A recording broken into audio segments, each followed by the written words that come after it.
How you doing, ladies and gentlemen? Welcome to This and That. I'm your host, Xander, where we talk about this, that, and everything in between.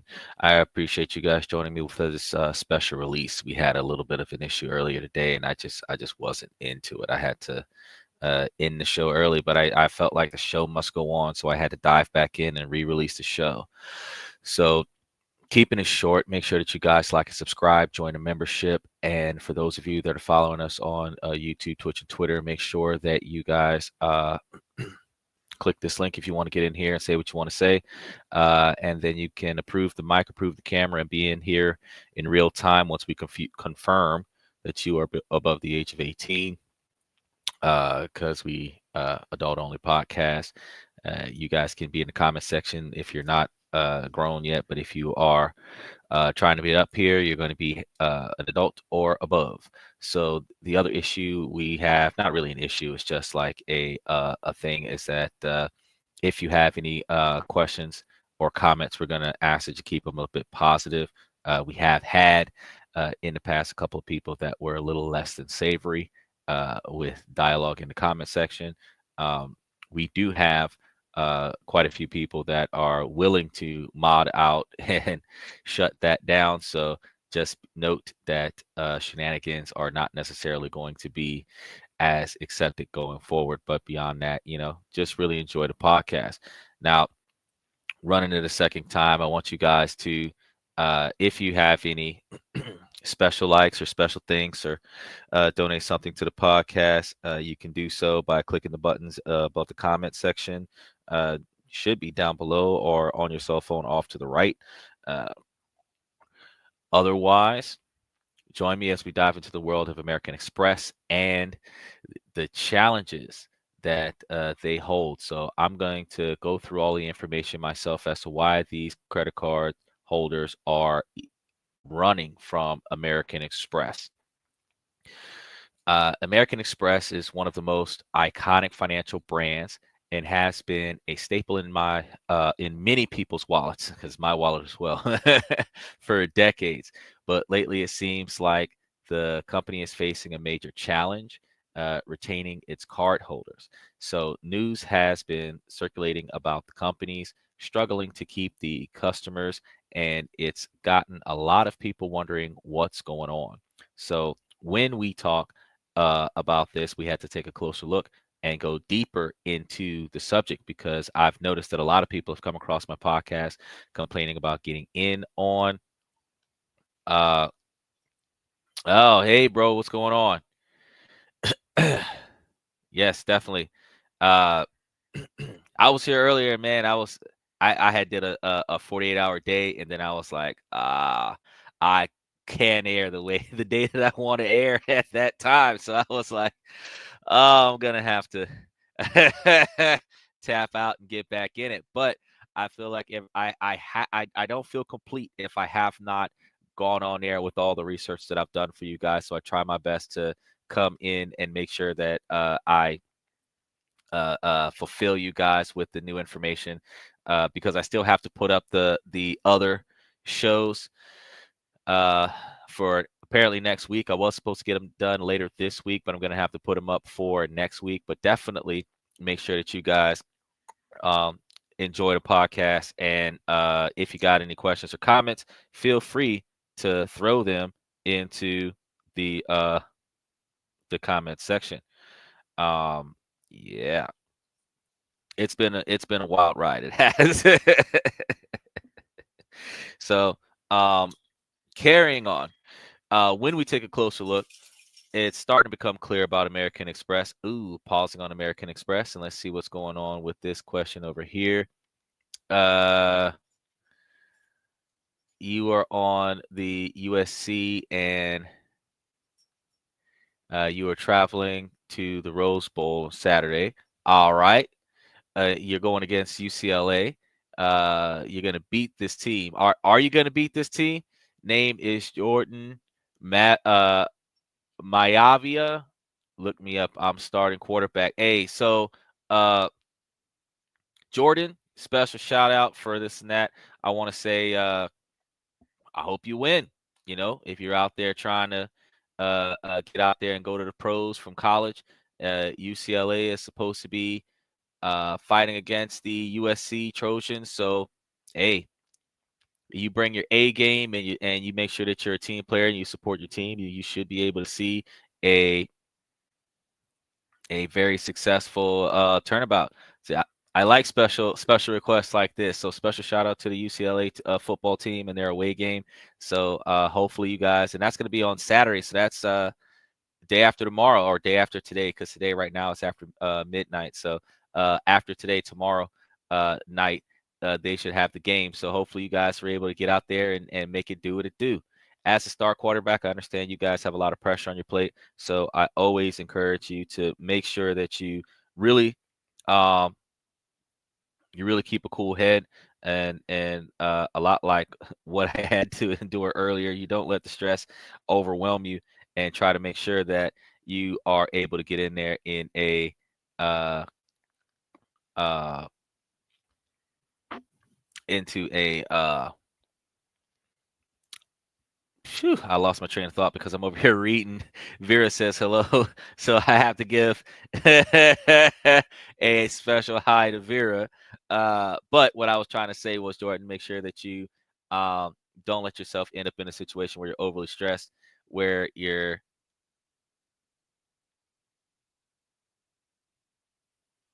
yeah, when you're not able to function. That's exactly right.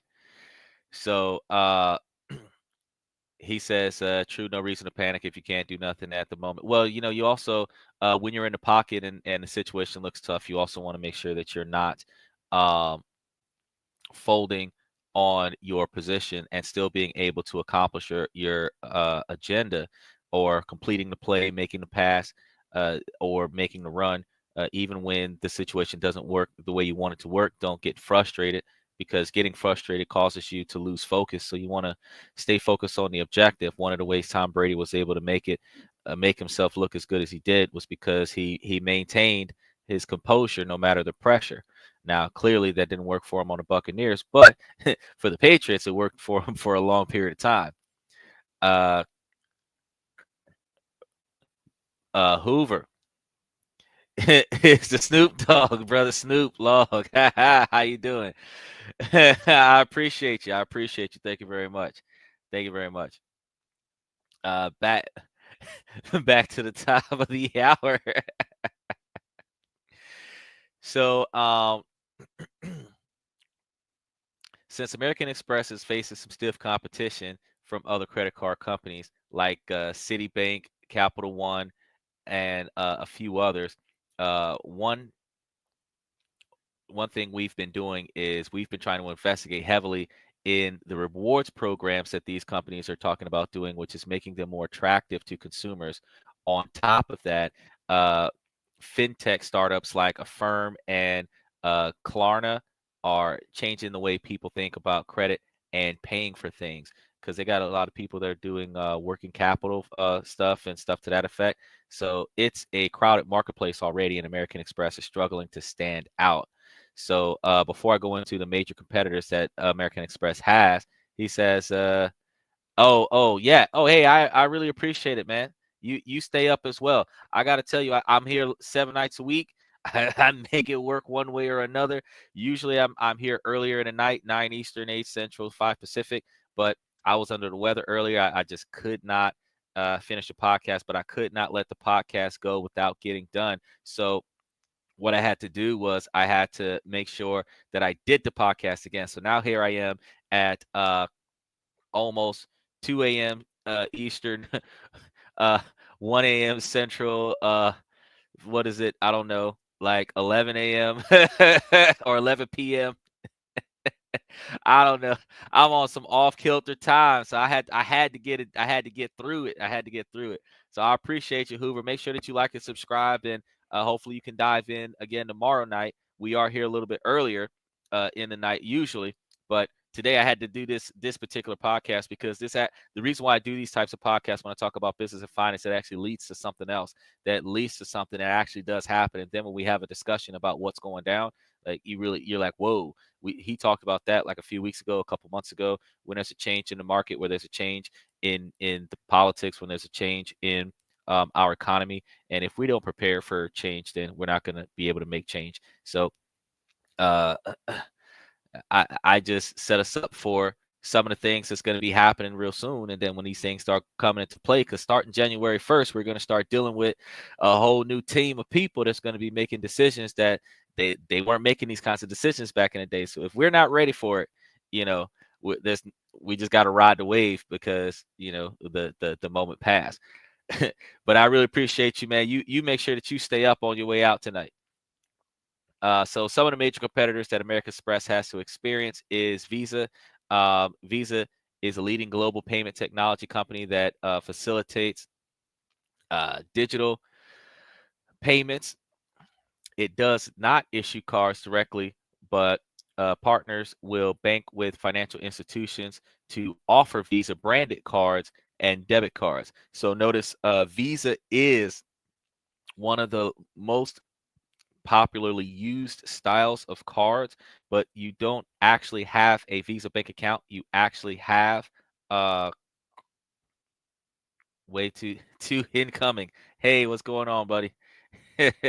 But you actually have to go to other companies that actually offer Visa services and get the Visa logo on your card from whatever banking institution or credit institution that you try to borrow from or get credit from. Uh, One of the strengths that Visa has is its extensive global acceptance, because that's one of the things that American Express does not have. They usually do Visa, American Express, and sometimes Discover, but it's usually Visa, Mastercard, and American Express are the three uh, widely used. And sometimes there's Discover, but you will also see sometimes that Visa and MasterCard only are more popular than American Express and Discover. But the exclusiveness and the members only club behavior of uh, American Express does make American Express more fine-tuned to an elite status, because when you walk into a building and show your American Express card, it almost VIPs you to certain benefits that the average everyday person does not have. But we're about to get into why that does not make a difference in a lot of situations. So I wanted to touch base with uh,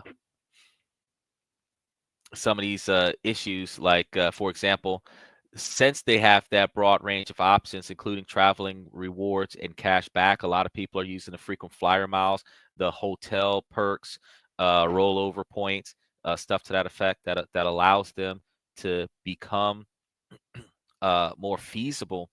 The average day-to-day consumer is looking at certain things like annual service fees or monthly service fees for just owning the card, not to mention the usage of the card, because when they use the card, the rewards and perks that they get should meet or exceed, in the expectation of the consumers, how much money they have to pay to have the card.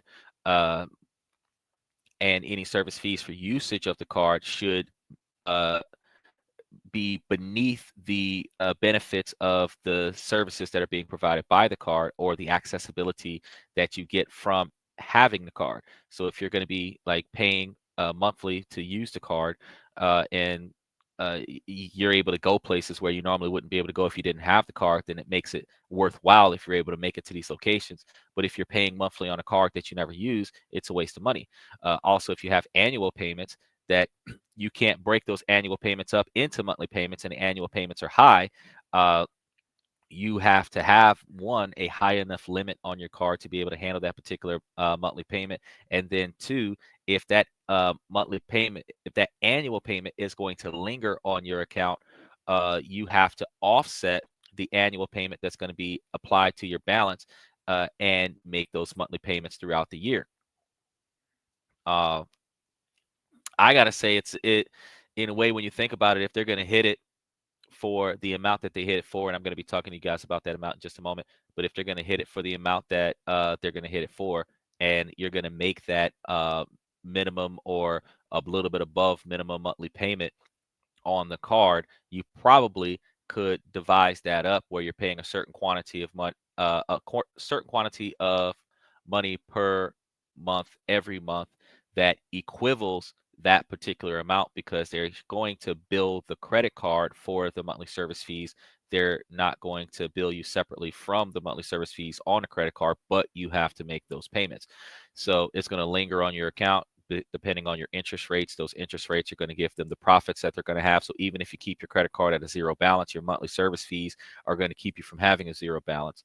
But we have discussed from time to time on this podcast about having a credit card at a zero balance on a regular basis isn't a positive thing, that it has to be worked down. So we probably are not thinking about this the way we should be thinking about it when it comes down to credit utilization. But hey, as the seasons change, the taste of players is going to happen. But you're also going to realize that if American Express is supposed to be an exclusive elite card, where American Express was starting to become a everyday staple in everybody's life. The fact is that if it's a members only scenario, and usually American Express is one of those ones that offers you that members only, invite only elite black card. You don't have an elite black card with every single credit card company. Typically, you get that from American Express. So if there's a select few people that are allowed to have a limitless line of credit where you could just walk up and buy a building because you like its color, there's very few people who can utilize the services of the regular memberships. So, I mean, if they're getting what they're looking for financially from a smaller market, they don't necessarily need to hold a line of credit with the largest majority of the population, because the purchases that are made from the smaller majority of the population is probably going to outweigh the purchases of the average person. Like a person that buys a car because he has to versus a person that buys a pair of shoes because he has to. I mean, the rates are going to be different. Just think about it. Even if you're looking at a 2%, like 2% on the value of a purchase of a car versus 2% value of the purchase of a pair of shoes, the company's making more money off of the purchase of the car than they are the purchase of the shoes. So let's move on. We've got MasterCard that I want to talk about. It's similar to Visa. MasterCard operates as a payment network and partners with various issuers to provide credit cards as well. They have a strong global reach and they diverse. The product offer is different from the Visa company, and they are competitive with their rewards programs as well. MasterCard is often seen as more accessible due to lower merchant fees compared to American Express. The merchant fees is going to be the kicker, because American Express charges the business to utilize the card in the business. So if the business can't afford it, then American Express isn't used there. And that's why I was saying earlier, when you're dealing with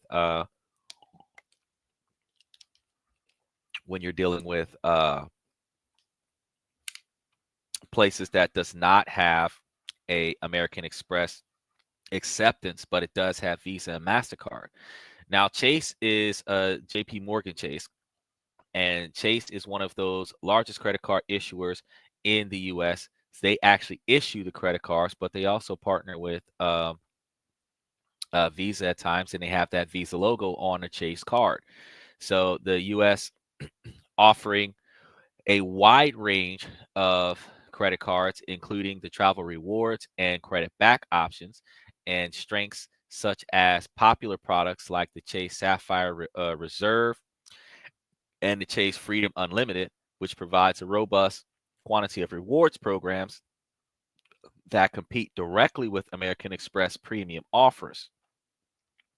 Chase also benefits from its integrated banking service, because Chase is not just a credit card company. Chase is also a bank.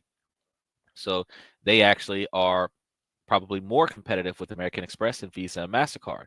Citibank is one of those banks that I was telling you guys about that actually is pretty nifty, but really underrated. And you got to go check these guys out. But the Citibank offers a very diverse portfolio of credit cards, and they're including options for travel. And those travel is going to be rental cars, hotels, airplane fees, bundled packages when you're buying all this stuff at one time.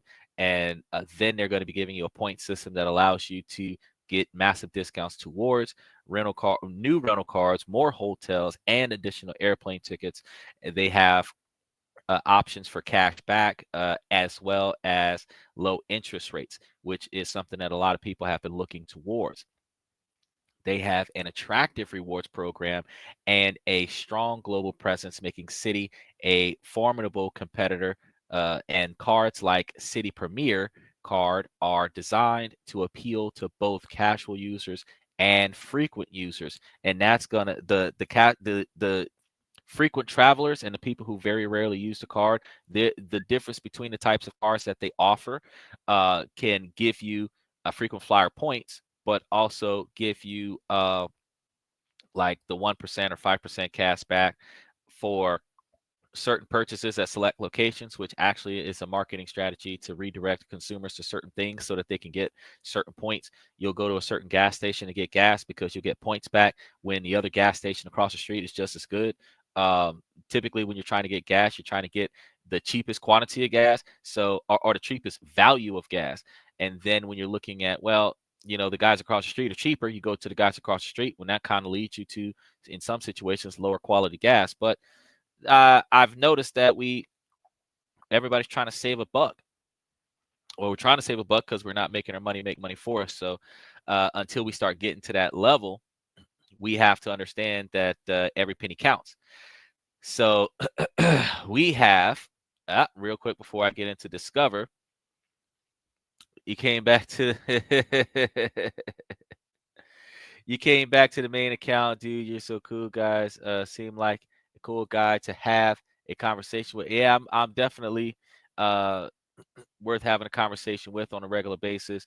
I try my best. We have our topics. I know that I have a guest star coming on later today because today is Friday now. So we have Ken coming in from Content Writing Platform. So he's supposed to be helping you guys with writing your scripts and your stories and getting your storylines put together and stuff. Uh, he's a freelance worker, which also is going to be working in line with helping people with like their essays and everything like that. So we're going to be getting into what he's got going on. Oh, I just seen Rob. Rob's like, your glasses are cool. Thank you very much. It's one of two pairs. Tomorrow night I'll be wearing the gold pair. So thank you very much. And having the ability to pass knowledge along to you guys is one of the things that I really like to do. So it's uh, a big appreciation that you guys are able to tell me that you really appreciate getting the opportunity to come and learn something from me. Make sure that you guys like and subscribe when you come to the channel. Also, if you have the opportunity to join the membership, all of the details that goes into the behind the scenes of what we got going on and all the information and research that I do digging on, I usually try to put that into the membership for the members only.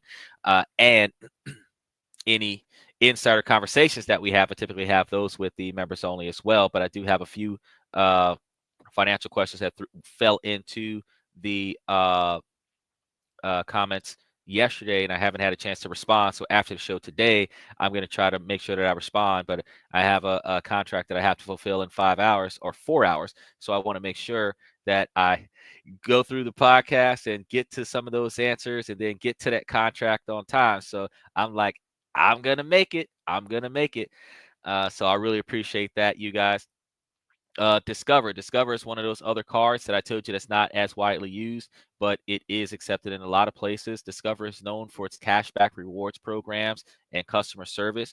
Having good customer service is very, very important because no matter how good the product is, when you do have an issue or a concern, if you go to customer service and customer service is giving you a negative experience, you are just not having a you're not that's going to make you turn off on the account, on like just really give up on a situation and say, you know what, I'm just not doing this. So and make you walk away from your credit card, which is one of the things that American Express is starting to experience. We're going to get into that in just a minute. But the strength that Discover has is that it offers no annual fee, which is way different from American Express. And this is going to be on most of its cards, and competitive cashback rewards, where they're going to give you on certain appealing items that consumers look forward to for the value without a higher cost. That is going to be more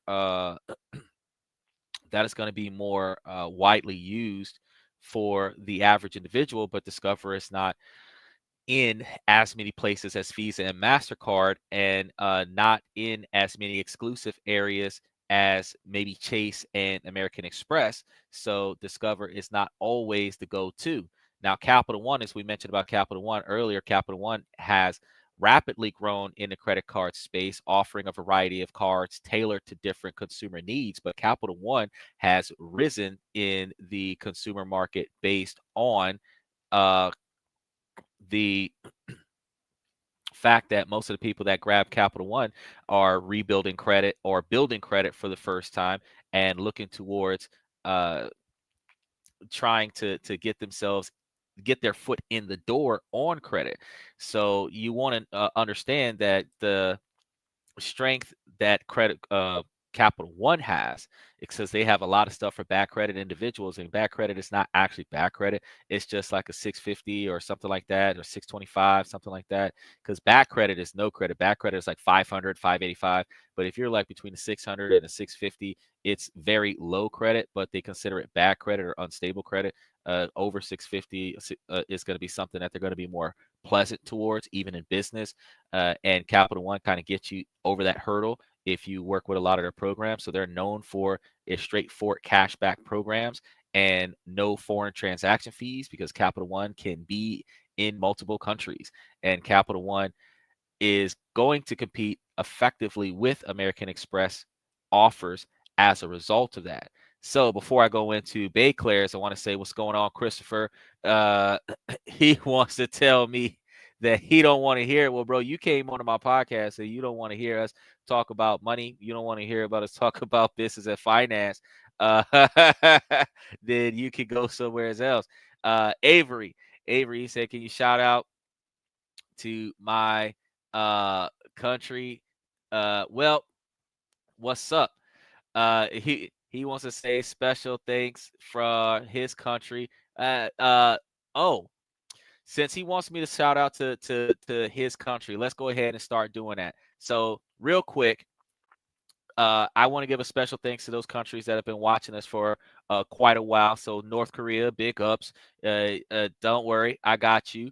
Russia, Vietnam, United Kingdom, India, Germany, Australia, South Africa, Mexico, Canada, Ukraine, Indonesia, the Philippines, Romania, and Brazil. I want to give you guys a special shout out for watching us, because we are worldwide with what we got going on. Uh, He's got a question.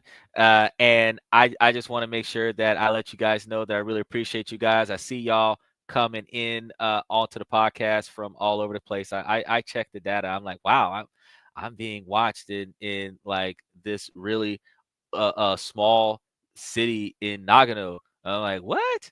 Hey, so when I do fly over there, some people should know who I am. I'm getting head counts and everything.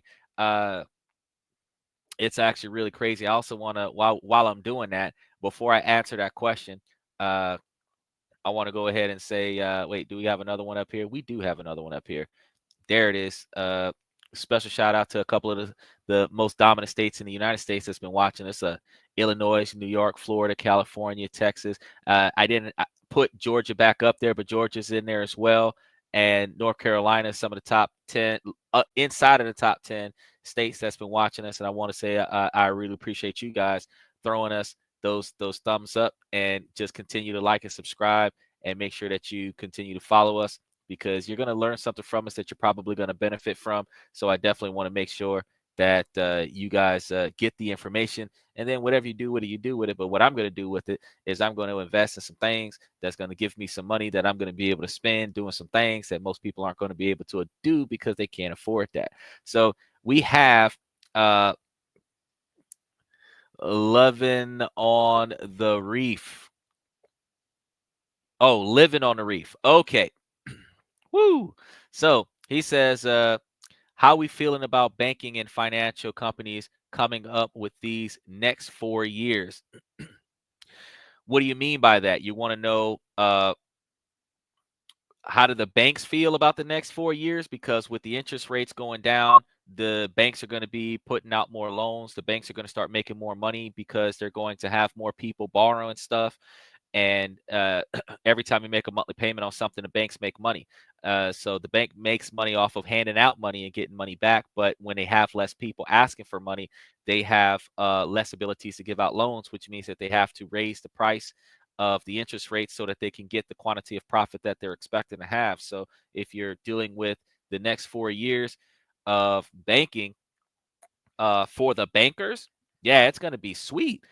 For the rest of us, we're not going to spend as much money on interest. We're not going to have as stringent of criteria in order to borrow, because they're going to be, when it starts becoming a buyer's market where there's more buyers than there are sellers in real estate. You're going to have more people getting loans to buy the houses, which is putting them into 20, 30, 40-year mortgages, than what you're going to have with people that are going to be getting hard money loans or working capital loans for the fix and flips in real estate. You already understand, I've been talking to you guys about this for a while, that real estate around the world is kind of one of the more effective and lucrative places to go outside of Bitcoin.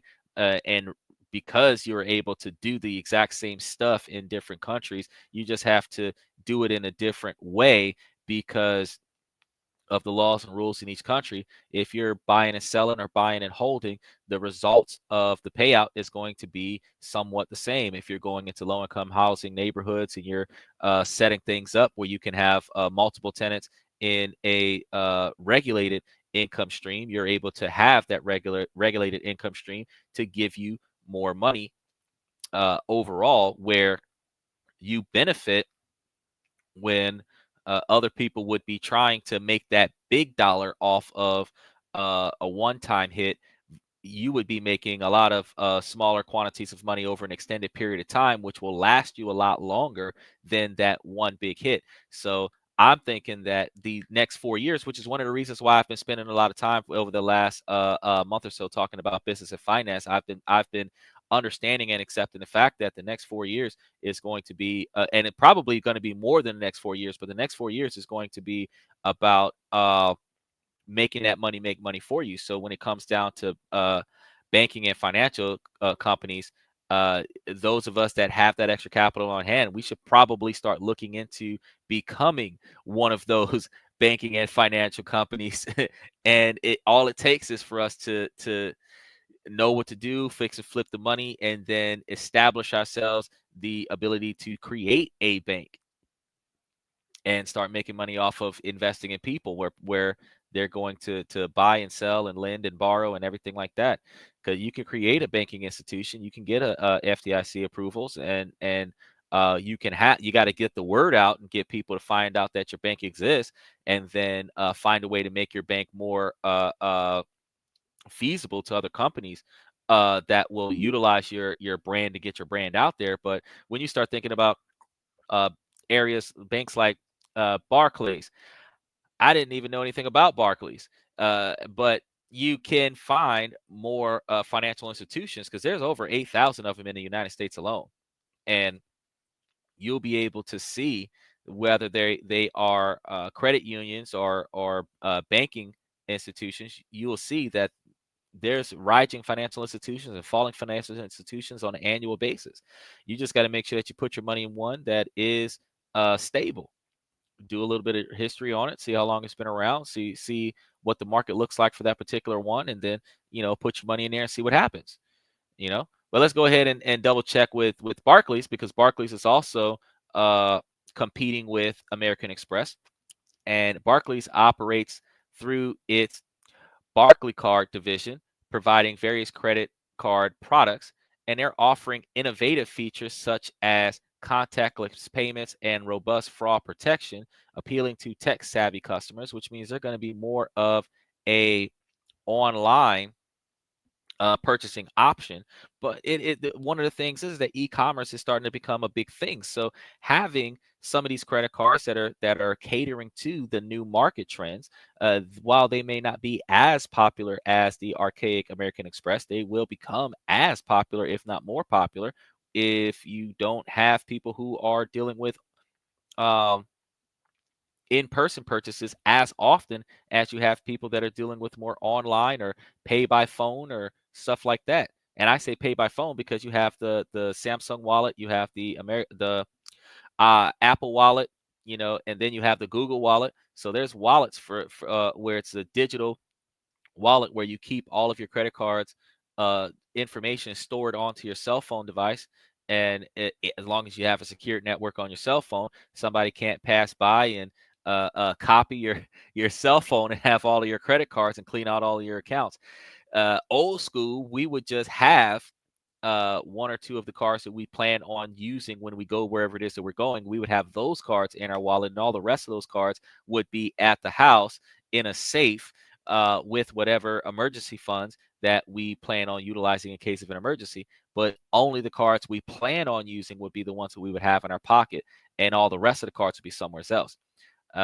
In modern times in 2024, not too many people have had that knowledge that you don't take everything with you every time you leave the house. You only take what you need with you when you leave the house. So if you're the kind of person, even low income individuals that are juggling credit cards and juggling payment options, before you even leave the house, if you know which ones that are maxed out there that you want to pay down versus the ones that have no limit on it that you want to go ahead and utilize, or the ones that you've made significant purchases on and you don't want the purchase level to go any higher, and the other ones that have a very little utilization, that you want to go ahead and start using those so that you can pay down on the other ones. You want to make sure that you take the credit cards that you don't want to use out of your wallet and put the credit cards that you do want to use in your wallet. If you're ending up in a situation where a credit card is starting to reach its limits, you don't want to carry that card with you, because you don't want to have a situation where you're pulling out 4 or 5 different credit cards to make a purchase and each one of them is being declined. That's an embarrassing experience to have. You want to check your balances before you leave the house for whatever venture you're going on that is definitely going to have you spending money. So always want to make sure that you guys make sure you got to double check your stuff, and you got to check your stuff regularly. You want to at least once or twice a week check your money and see what your money looks like. You want to at least make sure that, when I say check your money, you have online banking, log into some of the bank accounts that you use regularly, and you want to check those first to make sure that all the transactions that are going through the way you want them to. Then the ones that you don't use regularly, you want to just kind of glance at it and see what the balances are, and make sure that there are no unexpected charges happening on an account that you're not using if you just put money there to hold it and gain interest on. Same thing with the credit cards. You have credit cards that you readily use. You want to have those that you want to make sure that the payments are going through. You want to make sure that the available balances is going down. And then if you need it to make a purchase, you want to understand how much money does each card have on it before you go and try to put that card on a table to cover an expense. Uh, then you also want to make sure, especially when you start traveling, when we start talking about world travel, if you have a safe at your house and you're not taking all of your credit cards, you're just taking the ones you're going to use while you're leaving the country, you notify your credit card company which country you're going to and how long you plan to be there, and they will make note of that. And then when they make note of that, you make the move. And then when you make that move and transactions start happening, they're not going to freeze your credit card while you're in a new country, because they already made note that you're going to that country taking that credit card with you. Then if you're going to contact your bank and say, hey, I'm flying back, so I still have my cards on me, I'm getting on the plane, then when you come back to US, if purchases are still being made in the former country, that'll flag the card because you're not in that country anymore. See what I'm saying? So these are the steps that people don't take to keep track of their money or make sure that everything is working the way they're supposed to work. Some people, instead of flying out there with credit cards in other countries, some people might leave their credit cards at home and only fly out there with cash. Flying out there with cash is a good way to go. If you're out in another country and you got offshore bank accounts, if you're flying to a country that has one of your bank accounts, it probably makes more sense to go out there with the debit card to the bank account in that country, and then go with cash, and then go to that bank, deposit that cash, and then use the debit card so that they're not snatching money out of your pocket. But if the country that you're going to primarily has paper money usage only, or paper money usage preferred, then you want to have a little bit of spending money in cash and your debit card so that you can make big purchases with the debit card and small purchases with the cash, uh, big payments towards the bill and small tips with the cash, and be able to regulate your money that way. So back to the main point, another reason why American Express might be losing card holders is consumer preferences are shifting with the rise of contactless payments, which is why what's that company, Barclay, Barclay is starting to become popular.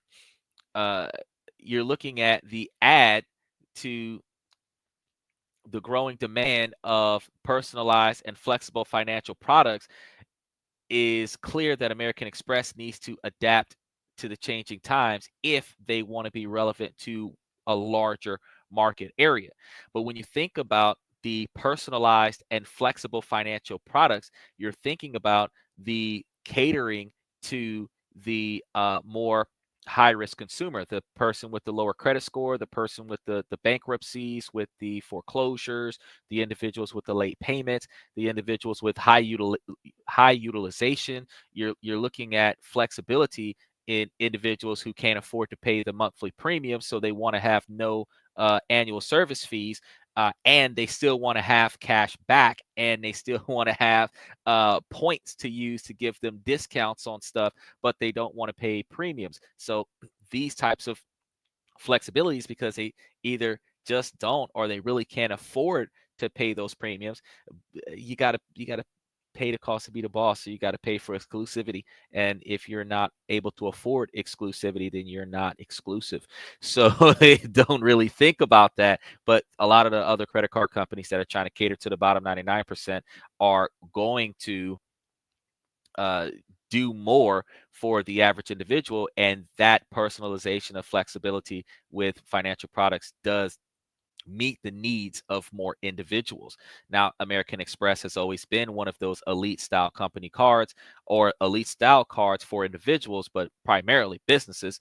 And fact is that the 150, 200, $300,000, $500,000 credit cards are usually seen with American Express.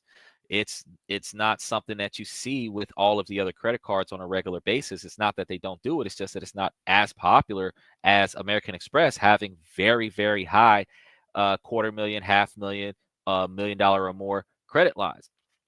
And that comes at a cost. Not only do you have to have that 800 or 825 credit score, you also have to have that you also have to have that ability to pay for the service, because they're going to make their money off of what you spend, and they're also going to make their money off of you uh, paying interest on whatever balance is on their card. So if they put a balance on your card, because you do have a lot of people who have a large quantity of credit lines where they don't use those credit cards. They don't use those credit cards for anything.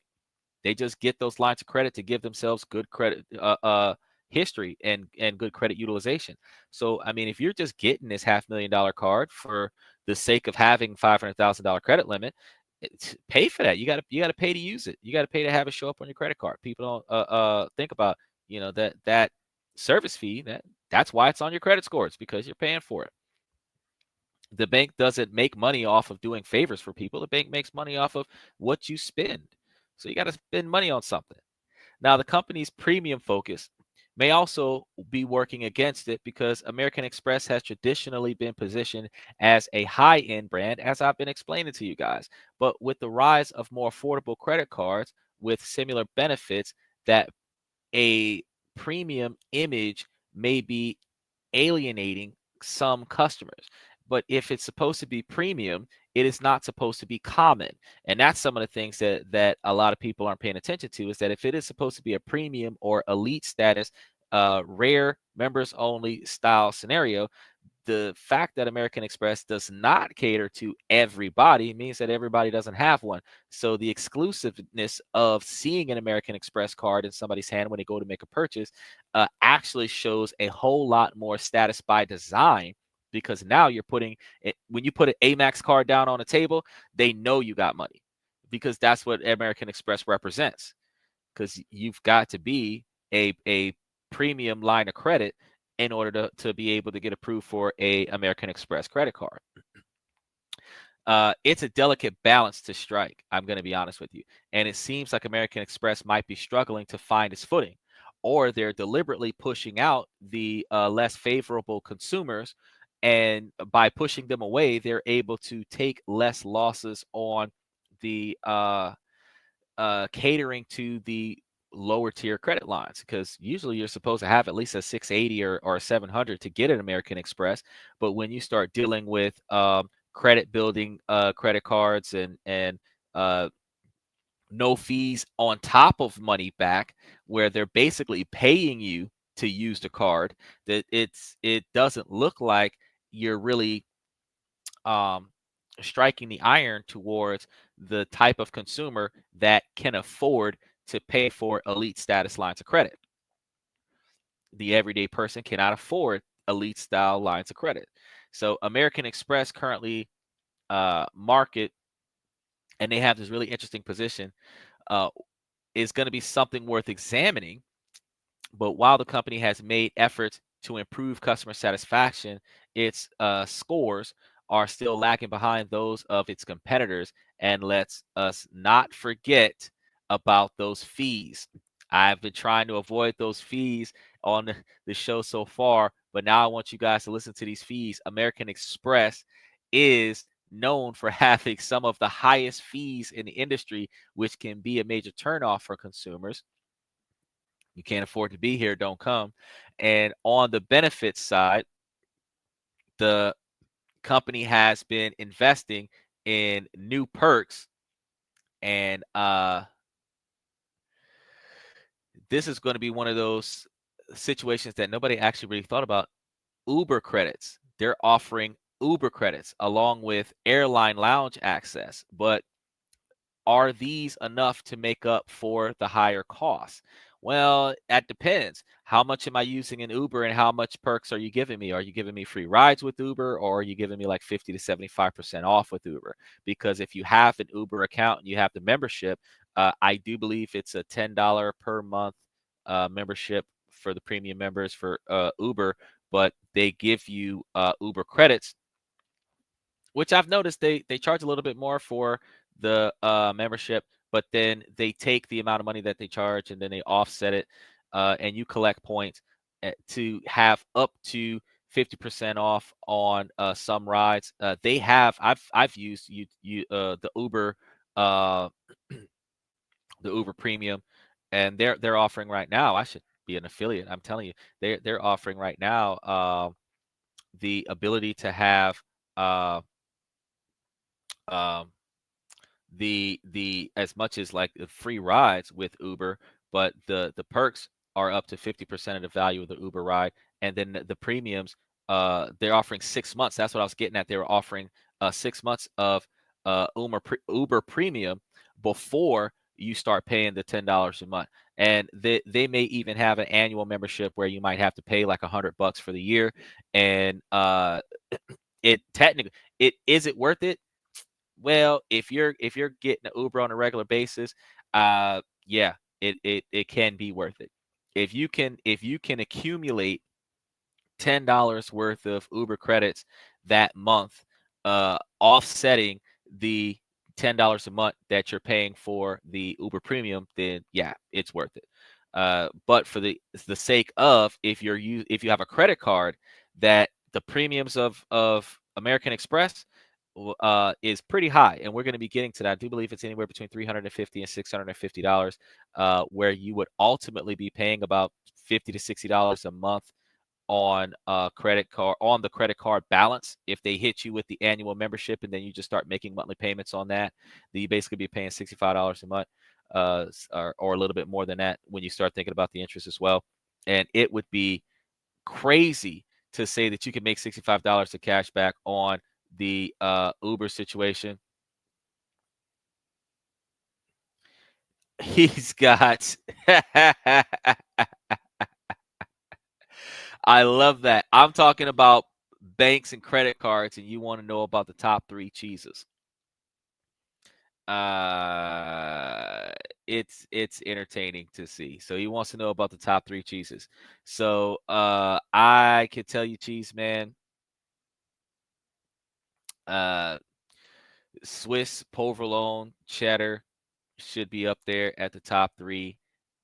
American should be up there, and And then I know that blue cheese is also a very good one that is very popular to have. So I would say that those would be in the top 4 in my observation. But I have not researched the preference of cheese when so many people claim to be lactose intolerant. But I also know, nevertheless, that there are some oil-based cheeses, as well as some vegan-friendly cheeses and keto and gluto-friendly cheeses. So, yeah, there's a lot of stuff out there when it comes down to cheese. So when we go back to talking about these higher costs, the recent trends indicate that American Express is experiencing uh, customer dissatisfaction and potential attrition due to several factors. And here's a detailed look at why customers are leaving and how American Express might navigate these challenges. One of the things they're dealing with is declining customer service quality. Many customer service, many customers have reported a noticeable decline in the quality of customer service. Complaining include rude or unhelpful representatives. He says, hey, you know what? I really appreciate you too, man. Make sure that you like and subscribe because, we're here 7 nights a week. We're usually here 9 Eastern, 8 Central, 5 Pacific, but I was under the weather earlier. I had to take me a short nap. I had did a 48-hour binge with work, and I just tapped out. So I had to get off and get back on and rerun the show because it's live. So I'm like, nah, the show must go on. I've got to do the show. I told you guys that it never fails, that this podcast will run live every day until I don't have breath some kind of way. Even if I've got to host a show from ICU, it's gonna, and I'm gonna be in a suit. It's gonna happen. It's gonna happen. Um,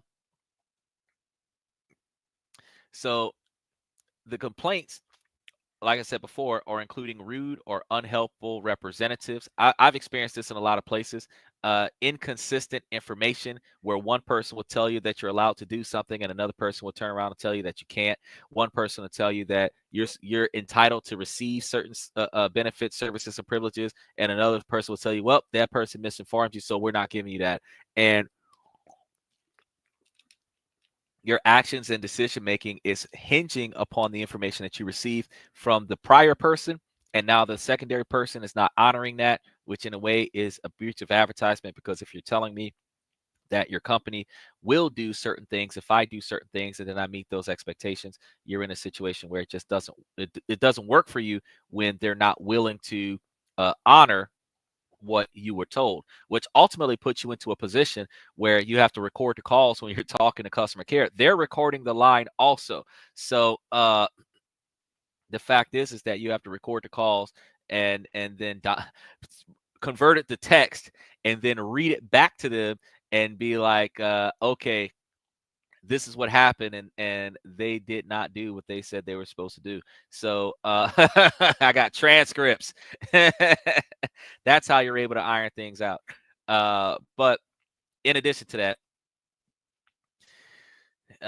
the general lack of personalized care, because they get on and they're catering to a specific type of person, and you're not that person, so they're not catering to you. So if you're not the one that they're favoring, you're gonna get a horrible experience. This has led to frustration among long-term users who expect superior service from American Express. Because I mean, yeah, if I've been here for 5 or 10 years, 10, 20, 30 years, I expect to get the red light treatment. Or not the red light treatment, that expect to get the white glove treatment, equivalent to that, just without the reach around. So historically, American Express prided itself on excellent customer service. But you got to understand, our economy has changed. The self-respect and dignity of the everyday person in modern times has changed. So the way it used to be back in the day, where people had the utmost respect for one another, they talked to one another with dignity and respect, they don't do that anymore. So now you have to really deal with the negativity of individuals and that negativity, they bring it to their jobs, and they feel like because they're on the phone that they can snap at customers and hang up on customers, and the customers have to take that. And that's not the case. Then the customers got to call back and talk to somebody else, and because they get redirected to another call center, they're not actually talking to the current supervisor of the person who just hung up in their face. So the person who disrespected you on the call the last time does not do anything for your account, makes you mad, and then you're in a situation where they're not going to rectify your situation from penalizing the person who did you wrong. They're going to try to offer you some type of service. If they offer you some type of service, they may just fix your problem, which is that something needed to be undone or something that needed to be done on the account, and then get you to confirm, yeah, everything is fine. I got to tell you, if I'm having a poor experience with the product or the service, I will not say in one word, yes, I am satisfied with everything. I will say specifically that, considering the ongoing problem, that I can confirm that the customer service experience in this particular moment was to the best of its capacity, because while my situation was not fully resolved, you were able to treat the symptoms, and that is the most that you could have done today, and I'm satisfied with that. That, of course, is something that I could say. But to be able to say, oh yeah, I'm happy with the company, I'm happy with the product. No, because that's a soundbite that they use to say, oh well, millions of people are satisfied with the product, when they're not. Where did you get that survey from? Because I know I'm one of those people where if you ask me a 1 to 5, what do you think about my product? 1. You're not paying me to say, you're not paying me to say 5. So American Express has significantly raised its annual fees, and this is going to be one of those things that are deterring a lot of their customer base, and it's increased the cost of the usage of the card. So these premium cards, with the premium platinum card fees increasing from the $450 in 2017 to $695 in 2024. While some customers appreciate enhanced benefits, others feel that the value does not justify the cost. Well, if you're looking at $695, it's almost $700 a year. It's about $700 a year. You divide that up, you're paying what, $350 every 6 months. So in that somewhere around like $50 a month, which is what I was talking to you guys about before. A little over $50 a month, like $60 a month, somewhere in that area. And when you're thinking about the fact that they will hit that, so it's not necessarily just like an annual service fee, it's like a monthly fee. They're just putting it on there once a year, then you're going to make the monthly payments on it, where the minimum payment on your card might be $50 to $75 a month. You're putting the monthly payments on it. So even if your card holds a zero balance, once a year you get a $700 bill, and then you got to make payments on it. It is what it is. So they're going to get the $700, and they're going to get the $700 with interest if you're going to make the monthly payments on it, which means that they're going to make money off of your possession of that high credit line, even if you don't use the card. Now, if you use the card a lot, enough of the perks that you get from utilizing the card could offset the $700 a year that you're paying on the card. But you got to think about, how much money do you have to spend to get the $700 back in premiums? If you're getting between 2% and 10% back on certain purchases, which is what most of the competitors are offering, 10%, if $700 is 10%, then that means that you're upward of $7,000 worth of purchases on the card.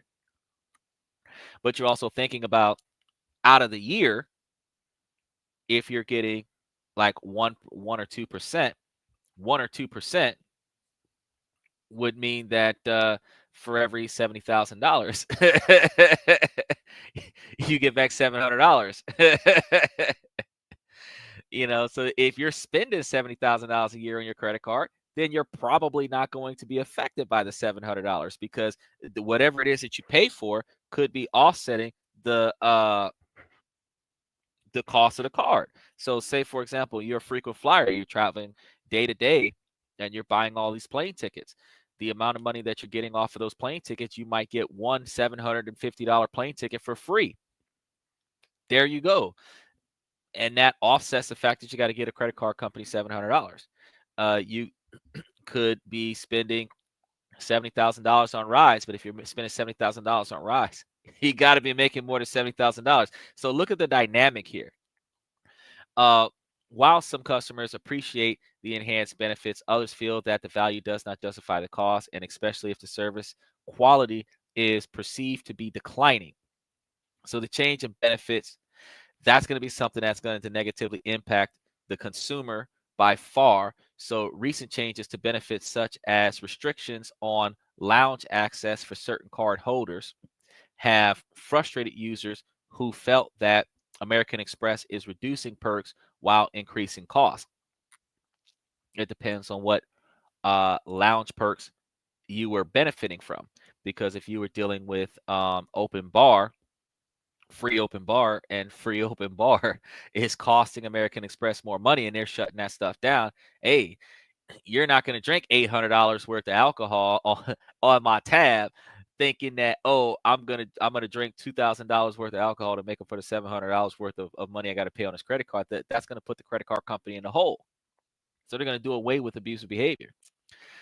This has led to some customers to reconsider their loyalties, and particularly those who have heavily utilized these benefits. Those are the people who are going to go somewhere else, because if they were making money off of the card or saving enough money off of the card where the card was perceivably a profit to possess, then those customers are going to walk away from it because they're no longer receiving that particular type of benefit. Truth be told, when you're in a business transaction with any type of entity, the idea is that you're supposed to be able to um,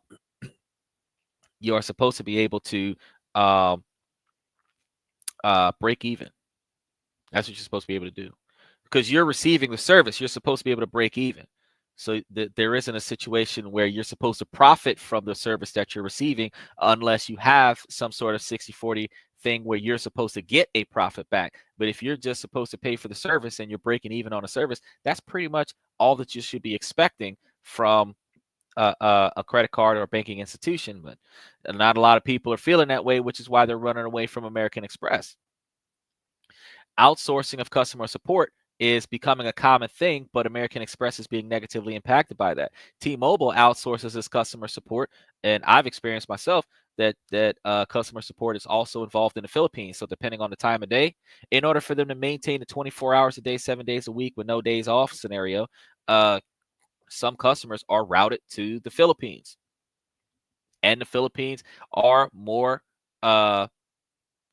compassionate and courteous, but they do have the downside that they are not paying attention to a lot of the customers' needs from time to time, and you have to re-explain your issue every time you call. So when you have the American branches, like some of the ones that are in Georgia, where they keep detailed notes, and because they keep detailed notes, they avoid fraud with their compensation. But when they keep detailed notes, they're able to say, yeah, I know exactly what your problem is. I know exactly what's going on here. I'm able to fix all of your stuff. And that gives the customer the ability to feel like they're being better taken care of. In addition to, if you have an ongoing problem that they're still working on, you might have one person that not have thought about this, but then somebody else might have thought about this. The fact is that if they're considering it now, you have outside of the box thinking, because it takes a multiple minds to come up with a new idea. So if you're only talking to the same 10, 15 people, you're probably not going to come up with a new idea. But if everybody knows what's going on with your account, somebody might have an idea that somebody else hasn't tried, which might help you with having an improved quality of service. So there are concerns about the outsourcing of the customer service roles, which some users believe has led to a decline in service quality. And customers report difficulties in communicating with representatives who may not be adequately trained or familiar with the products. So you will have difficulties with communication because you're going to have the conversation dialogue, heavy accents, and some of them that actually are not familiar with the full totality of the product. They just know what they were told to say. when you call in, and then transfer your call to someone else when they can't answer your questions, or when whatever you're asking for exceeds the scope of their training, which is typically 80 to 90% of the stuff. So, that kind of makes it frustrating, because now you make a phone call and you got to talk to 3 people and a supervisor every time, which means when you call, you're on the phone for 2 to 3 hours every time, which means that you have to put in a specific time slots out of the day to say, hey, I'm going to call them right now because I've got a 3-hour window, as opposed to being able to have a 10-15 minute call and getting your situation wrapped up within a half hour, including hold times. And it just doesn't work out that way. Now, another thing that we are dealing with is competition from other credit card companies with fees. So the competitive landscape for credit cards is intensifying, with other issuers offering attractive rewards with the lower fees, and the consumers become more price sensitive amid rising inflation and interest rates. They are opting for alternatives that provide better value. So, going back over what I just said, they are very, very sensitive about the cost of everything, because everything is going up. And because they are very sensitive about the cost of everything, because everything is going up, they're looking for cheaper alternatives, because they can't afford to maintain the credit card while trying to afford to maintain the inflation cost.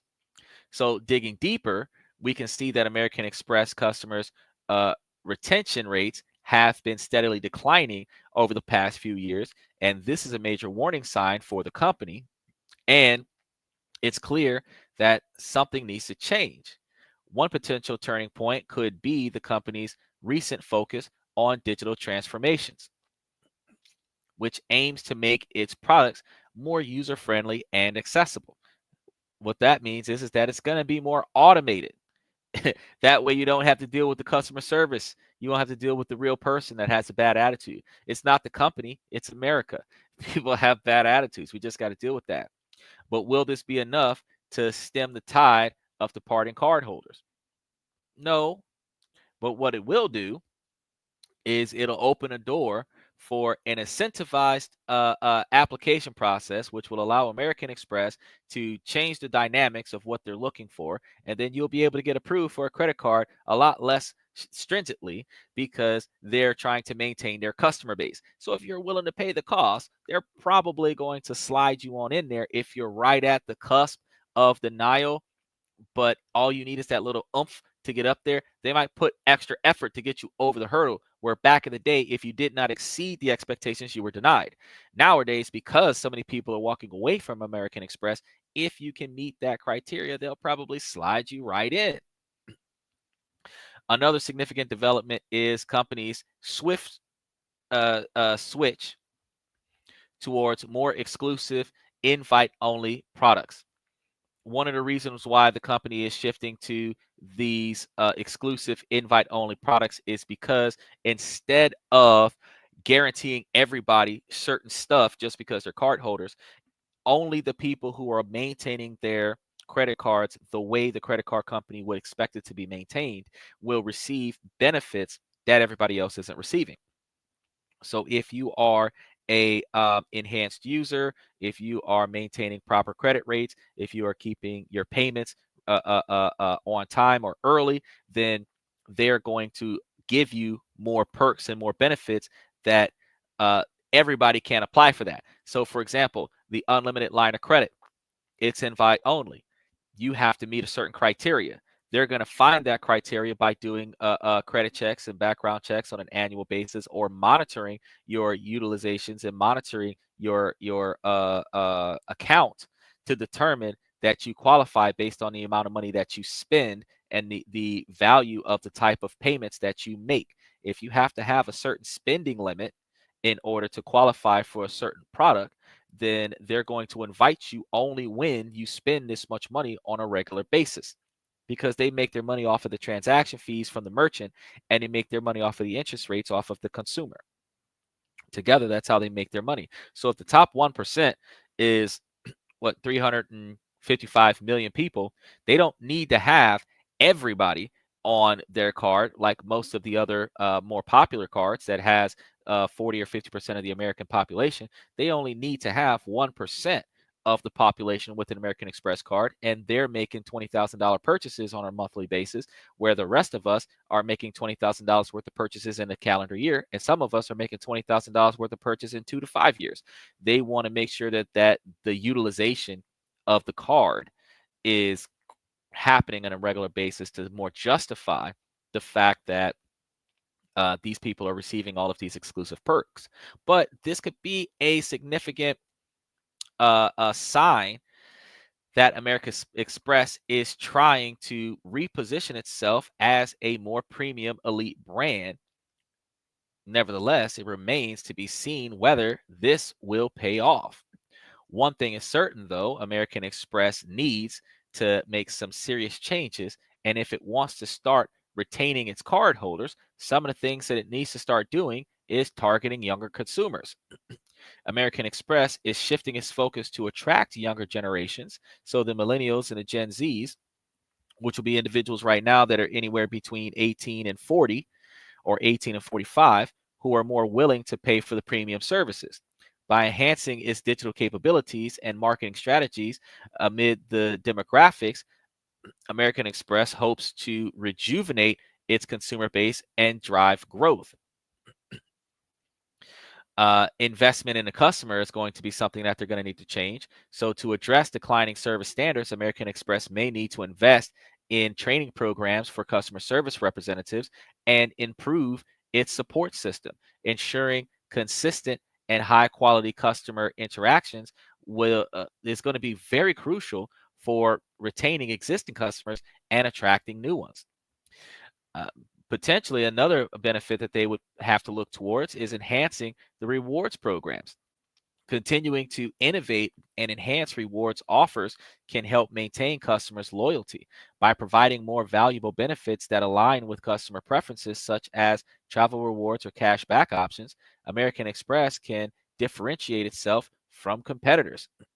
Adapting to market conditions is going to be another thing that can help them, because American Express must remain agile in adapting to its business model to change with the economic conditions. And since it's changing towards the financially elite in the next 4 years, American Express isn't going to have a problem with maintaining its exclusive position. You just got to get fresh blood, because some of your 50-year long clients are rolling over in their graves. So unless they're going to be giving their credit cards to their grandchildren, you're going to have to find another way. So this is going to include managing costs effectively while still delivering value to cardholders through rewards and services that resonate with their needs. Now, leveraging technology is going to be another way that's going to benefit them. Investing in technology can streamline operations and improve customer interactions.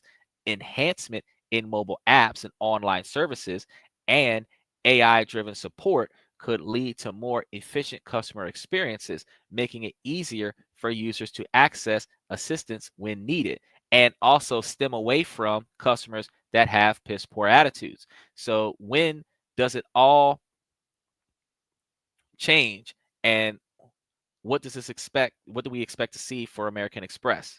Well, coming soon, the company is facing some major challenges, from the increased competition to change the consumer preference, but with a renewal focus on digital transformation and more exclusive products, there's still hope for the brand. So it's going to be a tough road ahead, and nevertheless, American Express has potential to come out on top and still be one of the most exclusive credit card companies in the country or in the world.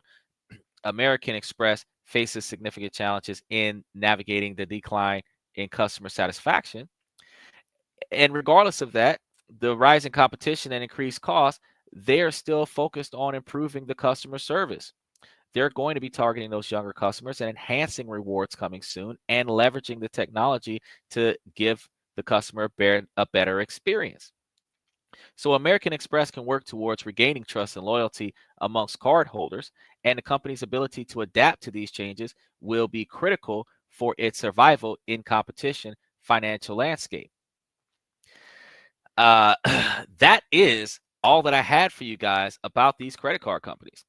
Because when I start talking to you guys about getting business credit cards, and American Express is one of those credit cards that you want to have, uh, you had to know about American Express in order for you to know why you had to have it.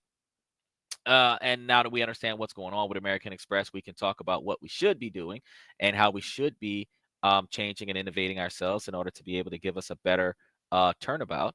So, with that being said, I want you guys to make sure that you like and subscribe, and make sure that you join a membership if you have the opportunity to do so.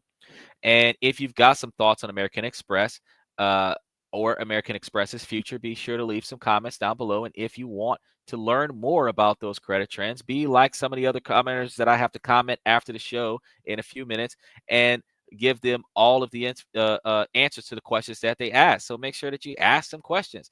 I can't give you a turnaround ETA, but I typically try to do it the same day or the next day from the day that I find out that a question was asked.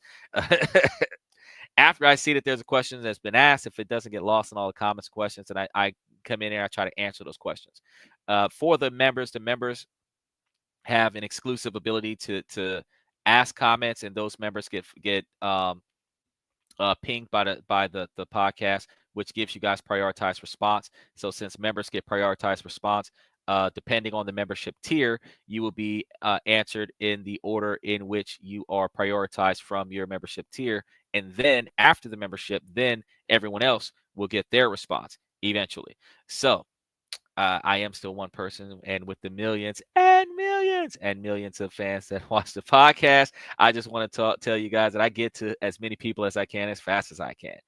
So beyond that, make sure that you check out the videos that we have for credit cards for the upcoming year, and make sure that you guys pay attention to some of the stuff that we're going to be releasing tomorrow, because tonight, Friday night, we're going to be talking about Ken with the writing, content writing business that he has with his freelance company, and we're going to be finishing up the videos from Atlantis Nutrients, and we're going to be getting in on some of the other products that we have to run for the current week. So I'm going to be trying to get those done this weekend, so that is up and going before the Black Friday, which I do believe is like the 20th or 29th, which is next week, because Thanksgiving is next week Thursday. So the video's got to be up and going for next week Thursday, and we're going to be trying to push it through Christmas. So I got a lot of things that I got to do. So I gotta to check my list, check it twice, make sure that all of the previous consumers that I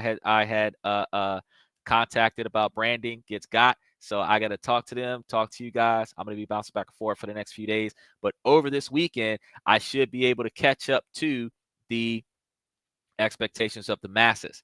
With that being said, I appreciate you guys coming to the podcast. I appreciate you guys listening to the discussion about the change in elite credit cards with American Express and other financial conversations that we'll be having going forward.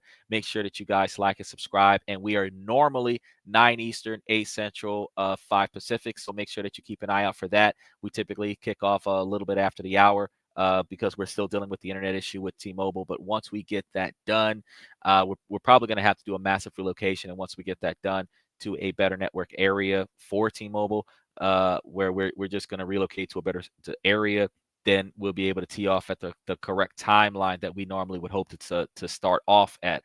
Once we get regular with the time release, that's when we're going to, like I say, be consistent with the launch, and you guys show up at the beginning of the show and we can run through it. If you ever got something that you want to let me know with, ask a question, give a shout out, long as it's appropriate, throw it in the comments after the show, in the show's comments, or message me directly on the podcast, which is why I tell you guys to make sure that you like and subscribe if you're following us on Twitch or Twitter, because TikTok is still being banned in the US. You guys can send me a message there as well, and I can get back to you as soon as possible. Otherwise, as I tell you guys every night of the week, ladies, as long as the situation doesn't make sense, I'm going to keep asking y'all to make it make sense. So ladies, please make it make sense. And thank you guys for coming to This and That. I'm your host, Xander, where we talk about this, that, and everything in between. I'll see you guys later tonight.